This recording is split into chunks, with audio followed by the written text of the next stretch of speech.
Hello guys, good morning. It's December 17, Sunday, no?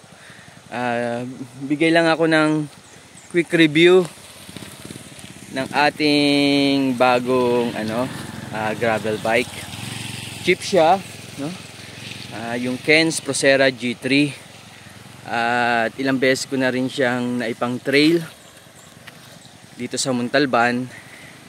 And I thought giving a user's or owner's review would help a lot, no, na tumitingin ng gravel bike na medyo affordable ang pricing, no, at pero quality naman maganda.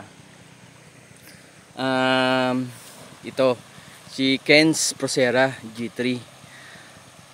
Nakuha ko siya 12k lang, naka-sale kasi siya, pero ang regular price nito is 22k. Ang kanyang mga group set is L2 R9 11 speed, tapos 1x siya, 38 yung harap, at ang likod niya nakaset ay 11 to 28. Kung tatanungin nyo kaya ba yung mga akyatin, well, akyatin po dito sa Montalban, no? Kung alam nyo, kaya mga bundok dito, oh. Kung ang akyatin natin ay mga around 100 to 200 meters lang, kaya, no? Kaya naman nung gearing niya. Pero siyempre kung prolong yung akyatan, pag more than 1 kilometer, tapos medyo matarik, doon medyo suffer ka, tiisan talaga. Pero kung yung usual na gravel race, pwedeng pwede na to, kasi hindi naman talaga akyatan yung mga yon, may nadadaanan lang. So pwedeng pwede siya, magaan siyang padyakan. Actually meron akong Falcon na gravel bike din, mas magaan to, no? Ang group set ko doon is Shimano Q's 1x10. Pinalitan ko kasi yun, pinabuo ko kay DJ Cycle, carbon yon. Pero mas nagagaangan akong padyakan nito, no? Parang value for money siya. Value for money siya. At ito pa, yung X-Tech na niya, although cable actuated siya, ang sarap niyang ang ganda ng modulation niya, hindi hirap, no? Para ka ring naka talaga, naka yung liquid yung kanyang pool, ganon. Ito although cable siya, maganda, masarap yung modulation niya, hindi masyado yung effort. So yan, I could attest to that, no, dito sa Montalban. Yan yung mga akyatin naman dito. Pero laban to, Procera G3 ng Kenz. Tsaka natutuwa ako at nabili ko to, no. Ilagyan ko lang siya ng sa Shopee, 200 lang to, oh. Itong yung fender niya sa likod, and it serves the purpose, no.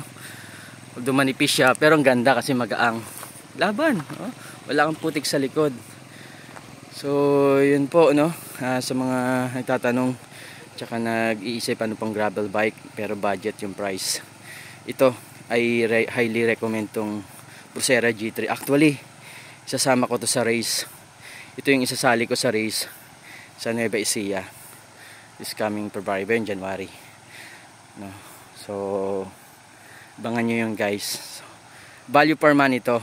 Yung likod pinalitan ko lang, pinalit ko is yung Saturn ring, no. Ang ganda ng kapit niya, applicable siya, at saka yan, ito yung thread pattern ng kanyang gulong, oh. Makapit siya, oh.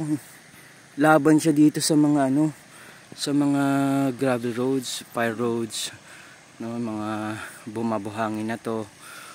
Laban siya. So mura pa. Sa 850 lang kuha ko isa, pero sa Shopee nga may nakita ko 1.4 pares. Tsaka sa sa Lazada. So yun, guys, no. Yun lang. And kita-kita tayo sa gravel race, no. At tingnan natin kung ano ang ating perform gamit to. Okay, yun lang guys. Thank you. Yung pumunta rito sa Montalban, no?